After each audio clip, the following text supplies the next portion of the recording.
is official. Jim Hiller is going to be the 41st head coach in Toronto Maple Leafs history. And dare I say, there is a lot of constructive criticism around this hire. And I get it. You know, you look at Jim Hiller's history. He's a guy that has struggled in the first round of the playoffs. You look at the Toronto Maple Leafs. They're a franchise that in recent decades has struggled in the first round of the playoffs. The jokes kind of write themselves. It's very low-hanging fruit.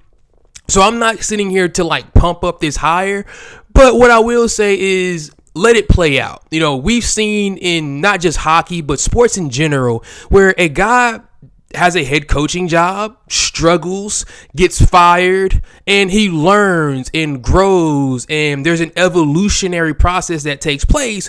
And when they get their next job, they're significantly better off. I'm not saying that's going to happen, but I'm saying, hey, like, let's not jump off the ledge, Leafs fans, so quickly to say this is a terrible hire. You know, we've also seen in the not so distant past that the guys that fans want and the guy that fans clamor for doesn't necessarily turn out to be a great match for the job. Just think of a couple of years ago when we knew Sheldon Keefe had to beat the Florida Panthers in the playoffs or he was out the door. Everybody was like begging and like crying out for Craig Berube, and a couple of years later we couldn't wait to get him out the door.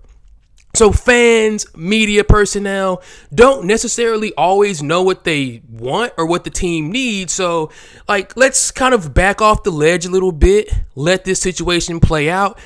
I'm not saying it's going to be a great hire, but like, let's not crucify the front office. Let's not, you know, all of a sudden pile on this hire and say it's a terrible hire, because we really don't know. So that's my approach to this situation. It's really easy to be negative, but like, hey, you can either hop on the positive bus or you can hop on the negativity bus. And I choose to hop on the positivity bus.